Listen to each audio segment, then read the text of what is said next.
The chill that clung to Elias Thorne was not born of the New England winter, but of the stone halls he inhabited.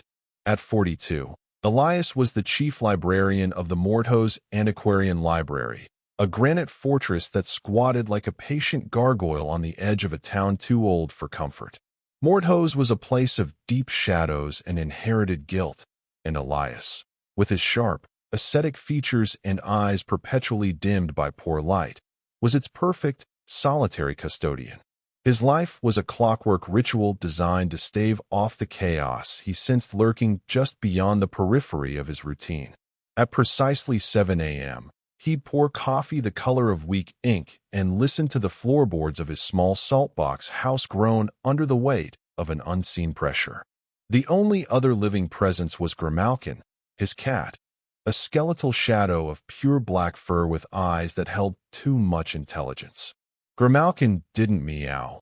It emitted a low, continuous, reedy wail that always seemed directed at the darkest corners of the room.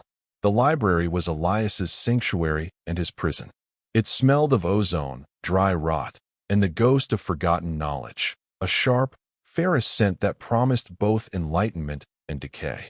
Here, time did not flow, it coagulated.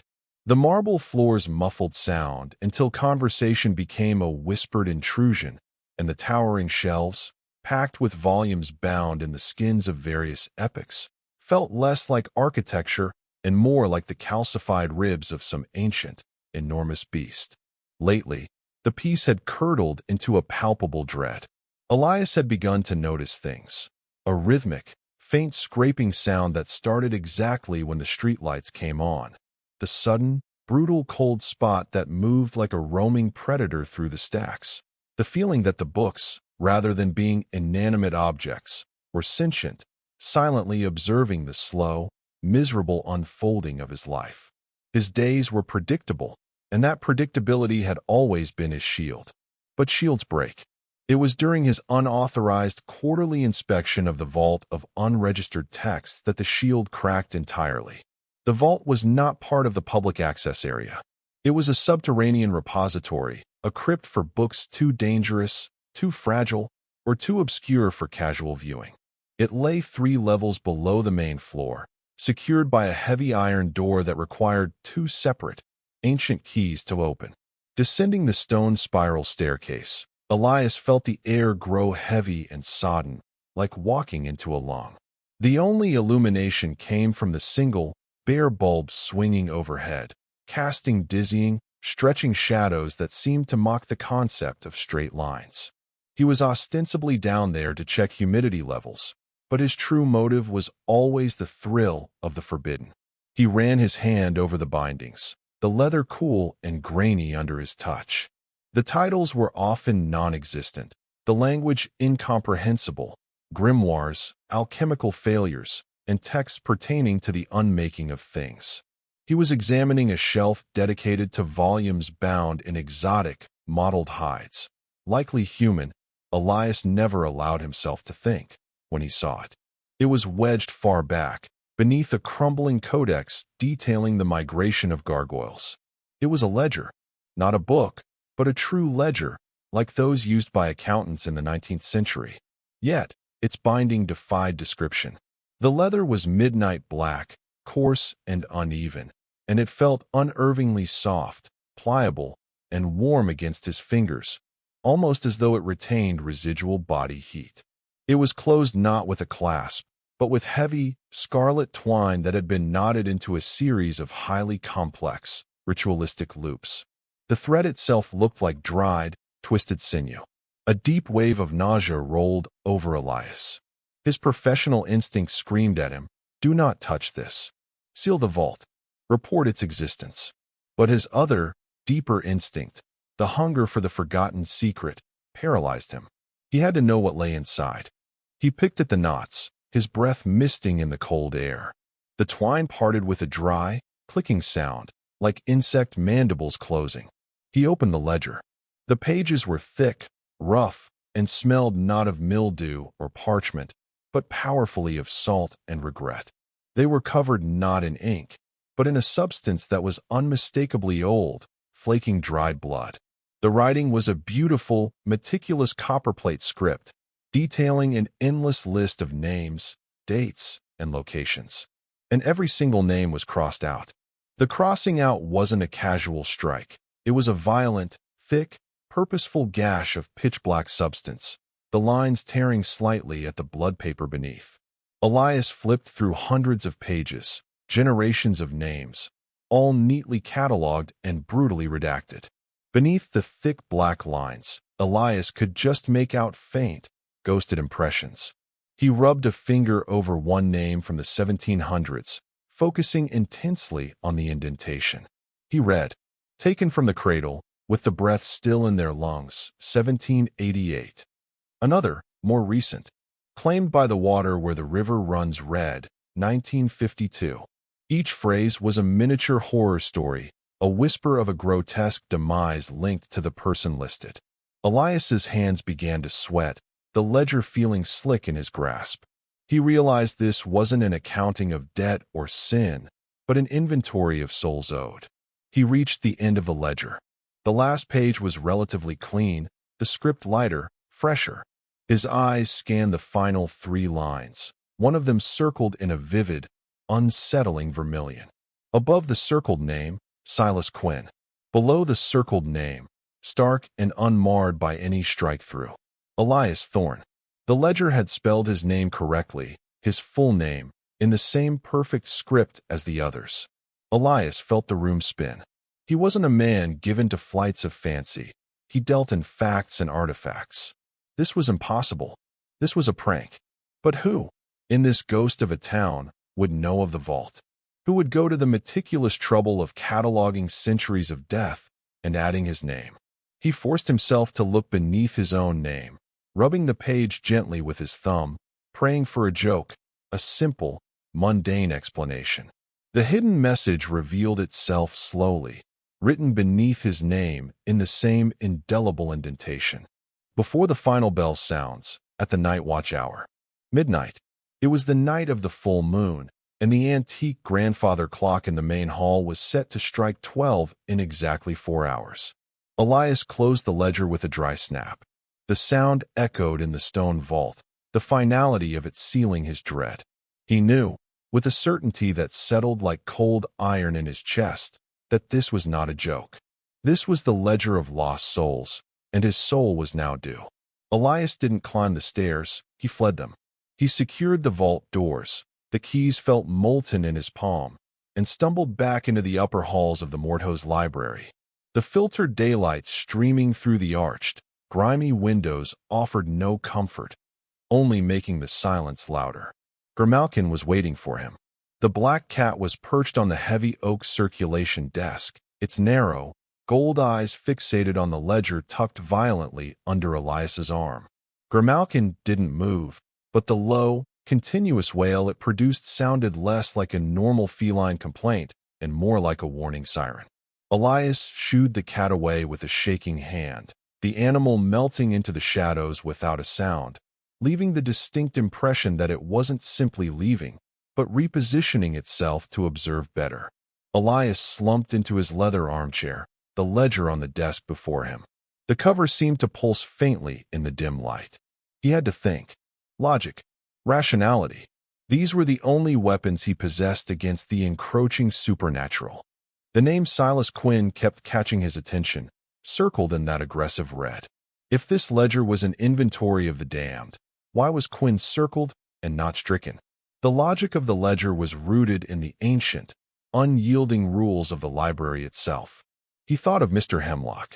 Mr. Hemlock, the library overseer, was a figure of unsettling precision, gaunt, with thick, magnifying spectacles that made his large, pale eyes seem bulbous and inhuman. Hemlock rarely spoke, and when he did, his voice was a dry, papery whisper, like a forgotten insect rubbing its wings. Hemlock had given Elias his induction almost 20 years ago, presenting him with a typewritten sheet that contained the official administrative guidelines, followed by a separate, handwritten card. Elias scrambled through his filing cabinet until his fingers located the brittle, yellowed card, the ink faded but legible. It was titled, the 7 interdictions of Morthos. He had always treated them as eccentric folklore, remnants of the library's bizarre history. Now, they read like a contractual obligation signed in blood. The first 6 were unsettling but manageable. Always ensure the Eastern clock is stopped precisely at 3 a.m. averted time. Never allow iron into the vault during a full moon. Do not permit visitors to read the bindings of the unbound texts aloud. If you hear music from the 3rd floor at midnight, do not seek its source. The mirror in the staff lounge reflects what is, not what was. Never look into it unless the lights are on. Keep the archive sealed on the 7th day of the 7th month. But it was the 7th, the final interdiction, that had always unnerved him, and now it seemed to vibrate with a terrible significance. 7. You must speak an unrevealed truth before the clock strikes the final bell of the night watch hour. Failure to uphold the oath results in the forfeiture of the soul. An unrevealed truth. Not just a secret, but a core, buried deception. It was a rule designed specifically to pierce the shield of self-delusion and force a moment of agonizing vulnerability. He looked at the ledger, then at the clock, 3 hours and 47 minutes until midnight. He was a solitary man who had lived an outwardly impeccable life. He had no unpaid debts, no mistress, no hidden cache of stolen funds. What unrevealed truth was so monumental that it would be cataloged by a ledger of lost souls? Elias pressed his palms against his temples, forcing his memory back past the decades of quiet servitude, past the mundane anxieties, back to the precipice of his adult life, 22 years old, right before he took the Morthos position. And then, the memory surfaced. It wasn't a sudden flash. It was a slow, agonizing heave from the subconscious mud where he had buried it. It was cold, slimy, and tasted of shame. Declan Harrow. Declan had been his best friend in university, a brilliant but volatile student of esoteric philosophy. They had roomed together, shared secrets, shared the fervent, misguided belief that they were destined for greatness. But Declan had stumbled onto something. A family history linked to Morthos, a knowledge of the library's true, darker purpose that Elias's own family, the Thornes, had been suppressing for generations. Declan hadn't been quiet about it. He had started exhibiting manic paranoia, drawing disturbing, chaotic schematics, and rambling about gateways and cosmic arithmetic. Elias, whose family name depended on his impeccable reputation and control, had seen his future, his appointment at Morthos, slipping away. The memory of that winter night, 20 years ago, hit Elias like a physical blow. He remembered forging the journal entries, subtly altering Declan's medical records, fabricating the final, damning evidence that convinced the faculty and the courts that Declan was not merely eccentric, but a danger to himself and others. He hadn't stolen money. He had stolen a mind. He hadn't murdered a body. He had entombed a spirit. Declan Harrow, Elias's brilliant, betrayed friend, was still institutionalized at the Blackwood Asylum, a mere 30 miles from Morthos, living a spectral life of medication and confinement, a direct result of Elias's calculated deceit. That was the truth. The unrevealed, life-shattering truth that only he and the perpetually catatonic Declan truly knew. Elias's hands were shaking violently now. He had the truth. But how could confessing a felony and ruining his life possibly save his soul from a mythical creature? He looked back at the ledger. 2 names, Silas Quinn, circled. Elias Thorne, condemned. Silas Quinn was the key. Quinn, the artist known for his disturbing, near-psychotic surrealism, who lived in the derelict heart of the nearby city. Quinn, whose name was present but not yet crossed out. Quinn had survived this night watch hour before, or found a loophole. Elias had to find him. If the truth was the price of salvation, then Quinn held the currency. Elias grabbed his car keys, slammed the ledger shut, and bolted for the door. The sound of Grimalkin's low, throbbing wail pursued him down the street, clinging to him like a shroud of bad luck. The drive to the city, usually a mundane 30-minute affair, felt like a desperate transit across a doomed landscape. The streetlights flickered with unsettling timing, and the thin, Wet snow began to fall, muffling the sound of the engine until Elias felt he was driving in absolute silence, attended only by the ragged sound of his own breathing. The clock on the dashboard read 10:20 p.m. The night watch hour was rapidly approaching. Silas Quinn lived in the skeletal remains of what was once a bustling textile mill district, a gray, cancerous sprawl of derelict brick and cracked asphalt known locally as the Coil. Elias found the address. The third floor of an abandoned warehouse with most of the windows boarded up, leaving sharp, dark gaps like missing teeth. The air in the stairwell was thick with the chemical stench of spray paint, stale sweat, and something acrid and sweet, likely burned opium. Elias ascended, his hands gripping the metal railing until his knuckles turned white. He reached the door to Quinn's loft, a sheet of corroded steel covered in hastily scrawled, disturbing charcoal drawings of elongated, screaming figures. Elias hammered on the door. "Go away!" A voice, raw and grating, shouted from within. "Silas Quinn, my name is Elias Thorne. I'm from Morto's library. I know about the ledger." The shouting stopped instantly. The door was pulled inward with a grinding metallic screech, and Elias was plunged into a dizzying room lit by a single bare bulb hanging over a canvas. The space was a horrific gallery, walls covered in frenzied, abstract paintings, and the air vibrating with a nervous, manic energy. Silas Quinn stood before him. He was a wreck of a man in his late 50s, his skin pale and stretched tight over sharp bones, eyes darting everywhere like trapped insects. His fingernails were black with dried paint, and he wore a tattered wool sweater that looked like it hadn't been changed in a year. "Morto's, the old library," Quinn hissed, his gaze flickering rapidly from Elias's face to the area beneath Elias's coat. "You're the new custodian? What do you know about the ledger? Did Hemlock send you?" Elias didn't bother with pleasantries. He pulled the ledger from his coat and shoved it toward Quinn. "Your name is in here, circled in red. Mine is the last one, before the final bell. What is this? A curse? A contract?" Quinn flinched away from the black leather binding, as if it were a white-hot coal.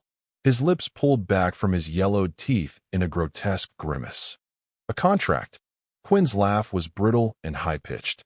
"It's a covenant of unpaid dues, you fool. Not a contract. It's a mechanism. It's the original sin of this land, signed long before your library was built. The names, they aren't just people who died. They are people whose souls were deemed unfit for natural dissolution due to some profound, malignant deceit." He jabbed a finger toward the ledger, but wouldn't touch it. "It's an accounting. And that thing, that collector, is the auditor." "The collector?" Elias felt the blood drain from his face. "You've seen it." "Seen it? I've lived with it, Thorne, for 15 years. My name was supposed to be stricken in 98. I was a vicious user, a thief, a sociopath. I let a woman die just so I could steal her insurance money for my fix. I was due." Quinn's voice rose to a hysterical shriek. "Then why are you still here? Why is your name only circled?" Elias demanded. Quinn suddenly became quiet, sinking back onto a paint-splattered stool. His eyes were wide, haunted. "Because I made a bargain. A terrible, temporary bargain. The ledger can't be burned, buried, or destroyed. It's tethered to the very foundation of Mortos. I couldn't transfer the debt, but I found a way to delay the collection." Elias leaned in, desperate. "How? Tell me the interdiction." "Rule 7. An unrevealed truth. Is that it? The truth is part of the final payment. Thorne, not the delay." Quinn spat. He lowered his voice, the bitterness overwhelming the hysteria. "My name is circled because I gave the collector something else. Something it desired more than my immediate soul, the essence of my sanity." Quinn gestured wildly around the cluttered, filthy room. "Every painting, every scribble, every waking hour. I feed the collector. I channel the absolute, distilled madness of the void into my art. And the collector accepts the insanity as a form of accrued interest on the debt. It allows my body to walk, but my spirit is already a vacant, echoing shell." He pointed a trembling finger at Elias's name. "Your time is up, Thorne. The collector won't accept art from a dried-up academic. It craves a profound act of penance or destruction. The final truth, the one you've kept buried, is the only coin you have left. Tell it before the Mortose clock strikes 12, or the forfeiture is absolute. Suddenly, the single bulb over the canvas began to dim, then flicker violently. The shadows in the loft, which had seemed static, began to stretch, ripple, and coalesce with impossible speed. A profound, bone-deep cold slammed into the room, extinguishing the cloying heat. Quinn's eyes went impossibly wide. His face, already pale, turned the color of surgical cotton. "It's here," he whispered, a sound of absolute terror. "It always comes for the ones who talk about the ledger. Get out. Get out, Thorne. It's the final collection." A faint, high-pitched scratching sound began, not coming from the windows or the door, but from the ceiling beams, sounding like razor-sharp nails dragging against ancient, stressed wood. Elias stumbled back, the ledger clutched to his chest. He looked at Quinn, the man who had bought his time with his mind, then back at the flickering light. He didn't wait. He bolted for the door, leaving Silas Quinn alone, screaming a single, terrified word into the sudden, overwhelming cold. "Do." Elias tumbled down the concrete steps of the warehouse, the metallic screech of the corrugated iron door slamming shut behind him echoing the scream he swallowed. The air outside felt razor-sharp, freezing the sweat on his brow. The clock in his mind screamed, 10:45 p.m. He fumbled with his car key, the thin, wet snow now falling in thick, disorienting sheets. Every instinct screamed at him to drive, to flee the city, flee Mortose, flee the ledger. But the image of Quinn's face, contorted in a final, agonizing terror, was seared into his vision, and the cold, unyielding script of the ledger was a contract he could not breach. He didn't drive away immediately. He couldn't. Like a rabbit paralyzed by the scent of a fox, Elias crouched behind a derelict dumpster, his eyes fixed on the third-floor window of Quinn's loft. He knew, with a certainty that transcended logic, that what was coming was a spectacle of ultimate horror, a punishment designed not just to kill the body, but to annihilate the very concept of the soul. The high-pitched scratching from within the warehouse stopped. The silence that followed was dense, predatory, and heavier than any sound. It was the silence before the void spoke. Then, a sound so unnatural, so deep and hollow, it felt like an implosion of reality, the shuddering, rending tear of ancient brickwork. The upper corner of the warehouse structure, nearest to Quinn's loft, seemed to spontaneously decompose. A colossal figure emerged. It wasn't something that belonged to the natural world. It was the collector. It unfolded itself from the ragged hole in the wall with a disturbing slowness, all joints and impossibly elongated shadows. It stood easily over 10 feet tall, a silhouette draped in what appeared to be heavy, decaying black canvas or leather, a garment that moved with a slick, liquid quality, defying the laws of gravity. It had no distinct head, only a high, narrow structure that terminated in a gaping maw of absolute blackness where a face should have been. This empty void seemed to inhale the meager light of the street lamps. Its arms were the most unnerving feature, impossibly long and thin, ending in wickedly curved, dull black claws that looked like they were forged from solidified night. Slung across its shoulder was a heavy, sagging weight, not a sack, but a large, bound object that shifted and writhed faintly, suggesting its contents were neither inanimate nor settled. Elias pressed himself against the freezing metal, every muscle screaming for escape. He could see through the wide, dusty window of the loft. Silas Quinn was frozen in the center of the room, still seated on the stool, his head tilted back, gazing up into the black abyss of the collector's non-face. His terror was so profound, he couldn't even manage a scream. The collector moved with the terrifying economy of a true predator. One impossibly swift movement across the small room, and the immense claw wrapped around Quinn's neck. The grip wasn't violent, but possessive. A sound emanated from the black void of its face, not a roar, but a guttural, rasping whisper that vibrated the very air, carrying the echo of 10,000 drowned voices. It was a sound of ultimate satisfaction. Then, the collector reached into the cloth on its shoulder and pulled out an object, a hollowed-out bronze skull. It was ornate, ancient, and seemed to hum faintly with a restrained energy. The ritual began. Quinn's body began to convulse, not from physical struggle, but from an internal, violent change. His skin turned sickly gray, taut against his frame. The collector didn't fold him, as Elias had heard the old legends of Krampus suggest. Instead, it positioned the bronze skull beneath Quinn's chin. The black maw of the collector's face dipped low, and it seemed to inhale from Quinn's head.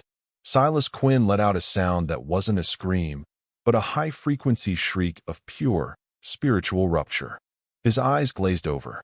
His body seemed to deflate, collapsing inward like a puppet whose strings had been cut. The collector was not taking the body. It was taking the essence. The raw, distilled consciousness and spiritual presence, the soul. As Quinn's body dissolved, collapsing into a heap of desiccated skin and bone, the collector moved its claw, and what Elias could only describe as a column of vibrant, crimson energy, Quinn's soul, was forcibly extracted from his remains and slammed into the bronze skull. The skull sealed itself with a chilling metallic snick. The collector held the skull aloft, admiring its prize, before placing it carefully into the thick, dark cloth on its shoulder. It was over. The collector turned, its faceless void sweeping the window. And then it stopped. Elias felt the black focus of that void settle directly on him. Even with the snow, the darkness, and the distance, he knew he had been seen. The collector tilted its head, an alien, inhuman motion, and extended one impossibly long claw. It didn't point. It simply laid the claw flat against the glass, right where Elias was hiding. The silent message was absolute.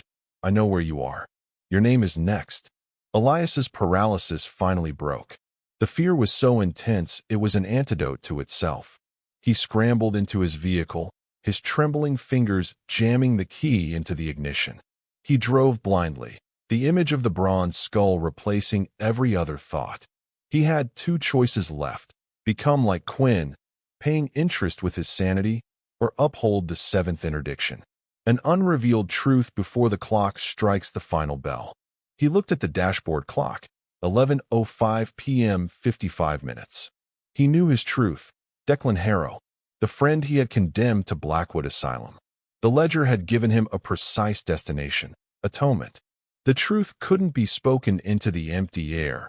It had to be a confrontation, a surrender, an act that irrevocably altered his fate and fulfilled the contract's impossible condition. He wrenched the steering wheel, turning the car onto the solitary highway leading away from the city. His destination was the place where his shame had been locked away for 20 years. Blackwood Asylum. He had to get there, find Declan, and confess before the final bell tolled and the collector came to collect the soul of Elias Thorne. The highway to Blackwood Asylum was an endless black ribbon unspooling through a landscape swallowed by the snowstorm. Elias drove far past the legal speed limit, but the car seemed impossibly slow, as if a great, invisible weight were pressing down on the roof. The snow was a blinding curtain, and the roar of the tires on the wet asphalt was drowned out by the internal chaos of his own panic. He glanced at the passenger seat. The ledger lay there, open, the script of his name seeming to grow bolder, the black leather warm with an inner heat. He did not need to see the dashboard clock. The time was measured by the drumming fear in his chest. 11:25 p.m. 35 minutes. He replayed Quinn's frantic words. The final truth is the only coin you have left. Tell it before the Mortose clock strikes 12, or the forfeiture is absolute. Why the Mortose clock? Why not the time on his car, or the clock at Blackwood? He realized with a sickening jolt that the ledger was intrinsically linked to the physical heart of the curse, the library itself. The final bell of the night watch hour would be the clock in the main hall of Mortose. He was racing against a mechanism 30 miles away, and he could not afford to be late. His mind was a maelstrom of self-recrimination and desperate strategy. He had spent 20 years polishing his reputation, building his life on the ruins of Declan's sanity. Declan Harrow, his friend, his victim. Elias remembered the day he last saw Declan before the commitment papers were signed. Declan had been strapped down, screaming not of delusions, but of ancient entities and the true, corrupt purpose of mortals, truths that Elias now knew to be fact. Elias had stood there, calm and measured, his hands clean of physical violence, yet complicit in the erasure of a human mind. That is the malignant deceit, Elias thought, his knuckles white on the steering wheel. The silent betrayal, the theft of a life.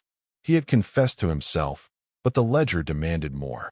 Rule 7 required an unrevealed truth. It had to be spoken to the victim, to the world, to the authorities.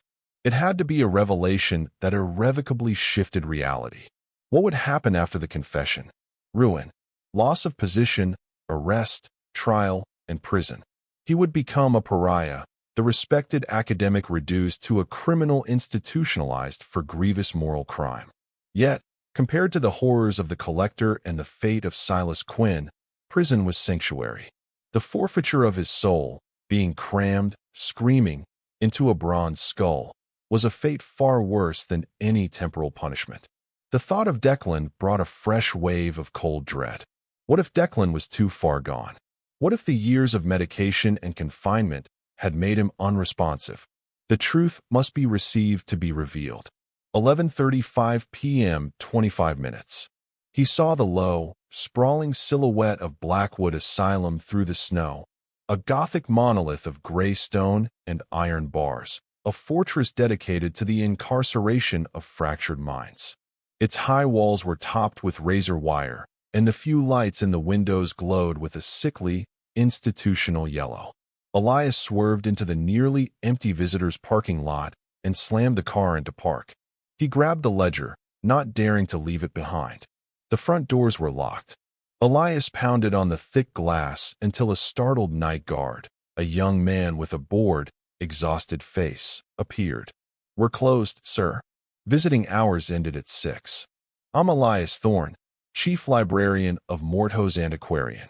I need access to a patient. Declan Harrow. It's an urgent, legal matter concerning his commitment records. It can't wait." The Mortho's name, though associated with the eccentric, still held weight in the region. The guard hesitated, then reluctantly keyed him in. The interior of Blackwood reeked of disinfectant, stale air, and quiet, persistent despair.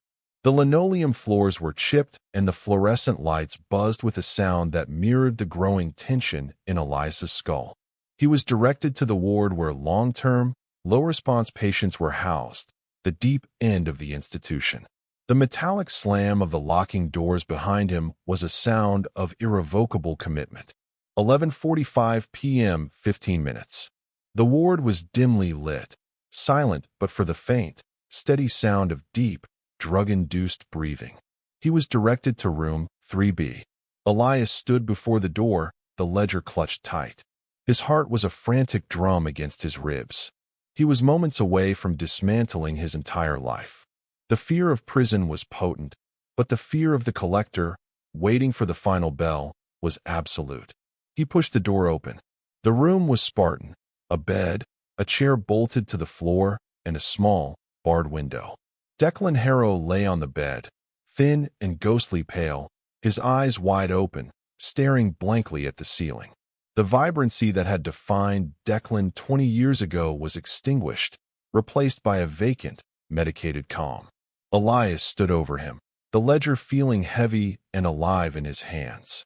"Declan," Elias whispered, his voice raw. The eyes did not shift. The body did not move. Declan Harrow was locked in a psychic vault, unreachable. 11:50 p.m. 10 minutes. He must hear the truth. Elias's mind screamed. The realization hit him with the force of a blow. The collector's mechanism demanded more than a quiet confession. It demanded a received truth, an acknowledgement that the secret had finally been released from its prison. Elias leaned down, his face inches from Declan's. He spoke the terrible words, not as a whisper, but as a shout of pain and surrender, tearing 20 years of deceit from his throat. I did it, Declan. I lied. I fabricated the evidence. I engineered your commitment. You were telling the truth about Mortos, about the gateways. I was the betrayer. I stole your sanity to protect my life. The sound of his voice echoed in the sterile room. And then, something happened. Declan Harrow's blank, medicated eyes, fixed on the ceiling for 20 years, slowly, agonizingly, shifted. They moved until they locked on Elias.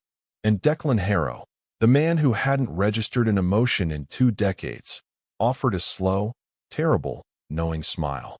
The truth had landed. The contract was fulfilled. Tu et voi. Xi moi ban doc fan 6. Noi moi Thursday duok jai, quiet ve mat siu neen. And hung how qua tuk ti bat dao. Part 6. The final truth and the ledger's mark. Elias stared into the depths of Declan's sudden, horrifying smile. It wasn't a smile of forgiveness or understanding. It was the cruel, cold grin of pure, vindictive victory. Declan's eyes held no warmth, only the chilling awareness that the man who had imprisoned his mind had now, in turn, imprisoned his own life. The acknowledgement was complete. The truth had been revealed, received, and witnessed. 11:58 p.m. 2 minutes. Elias stumbled back, dropping the ledger onto the floor. He heard a distant, terrible sound, a low, resonant gong. The first chime of the Mortos clock had begun, echoing across the 30 miles that separated him from the library.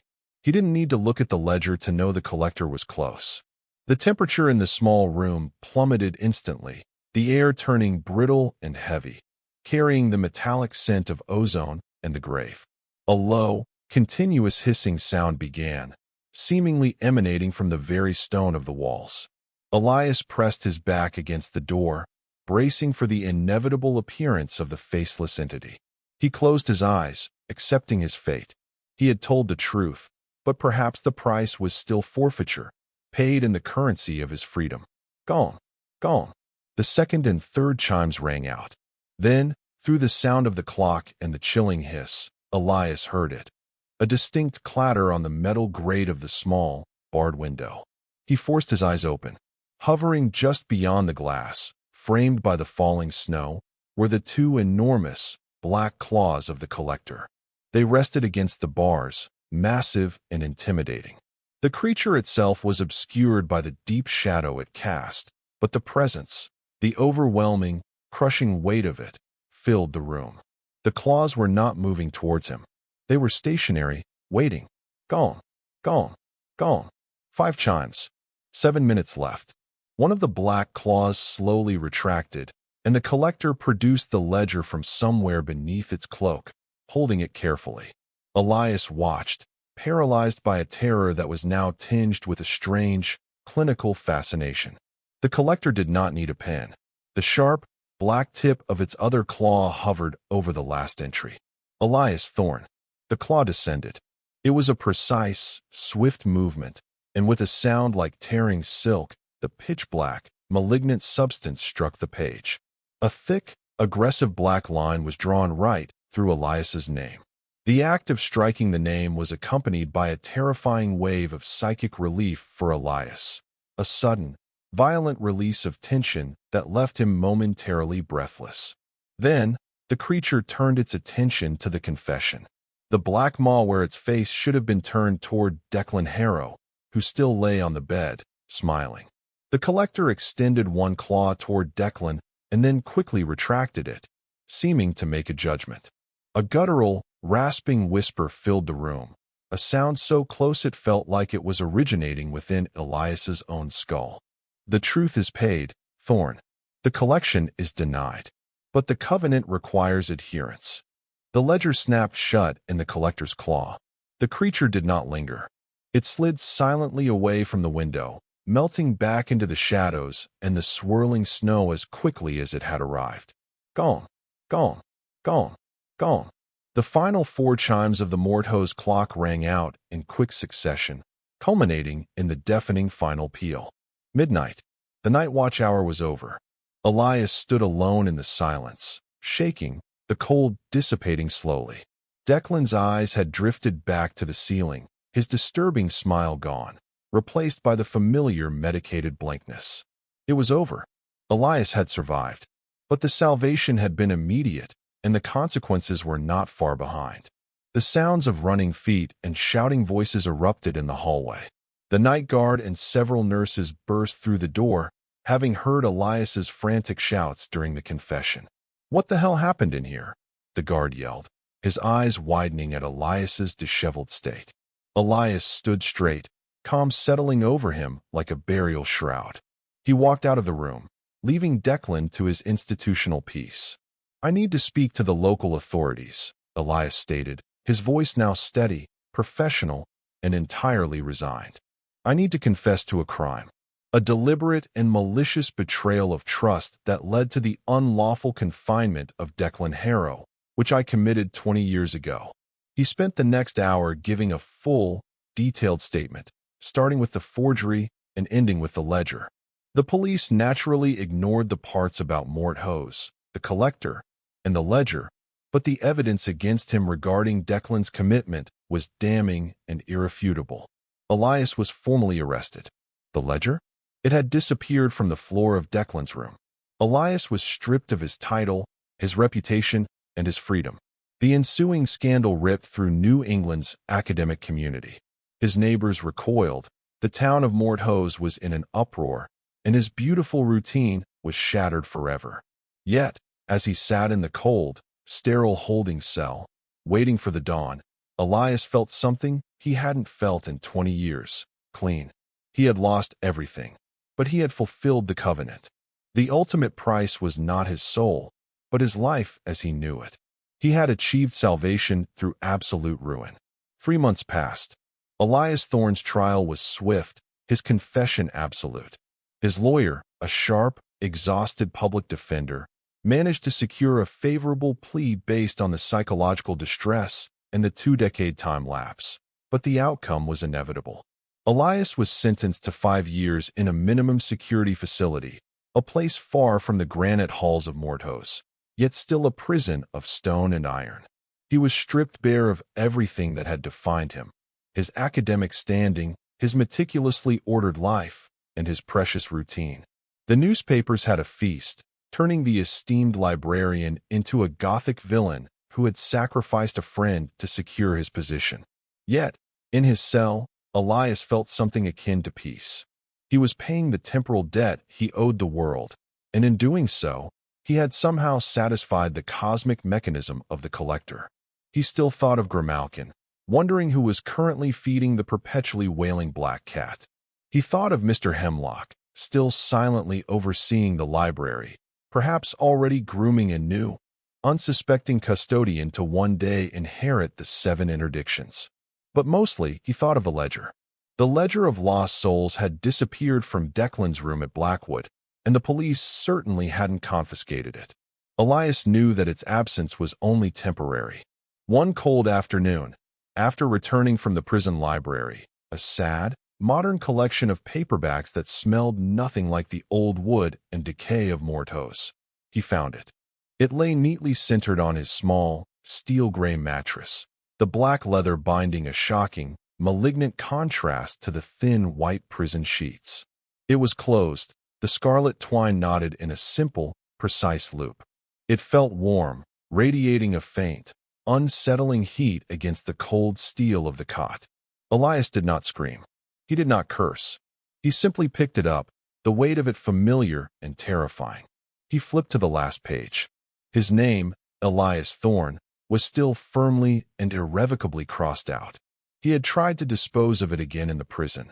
Flushing torn pages down the industrial toilet, they reappeared, dry and whole, folded under his pillow, burying it in the exercise yard. It materialized on his bunk during breakfast. The ledger was tethered to him, a constant, physical reminder of the debt he had paid and the status he now held. The collector hadn't been collecting souls, it had been collecting custodians. One night, as he sat reading by the weak bedside lamp, he found a faint, new inscription on the inside front cover, a message written not in dried blood, but in a delicate, almost invisible white script that only became legible when viewed at an extreme angle. It was a poem, echoing the chilling prophecy from the Morto's interdictions. The ledger's ink defines the debt, the truth alone, the price you've met. You walk alive, though freedom's lost, to hold the book and count the cost. You are the one who saw the face. Now guard the list within this place. Forfeit the book, you break the chain, and find your name inscribed again. It was signed with a single, elegant symbol, a stylized, three-pronged claw mark. Elias understood. He was not free. He was the gatekeeper of the ledger. He had been spared the horror of the bronze skull because his confession satisfied the covenant's moral requirement. But his eternal punishment was the responsibility of the book itself. He was now bound to the ledger, forced to guard its secrets and its power until some other soul, more truthful or more damned, took possession. He opened the book and ran his finger over his crossed-out name. He knew that somewhere, another poor wretch was about to commit the profound, secret deceit that would earn them the next vacant spot on the final page. He knew that his life now, behind the bars, with the ledger warm on his lap, was a continuous test. If he faltered, if he returned to the old habits of deceit or self-preservation at the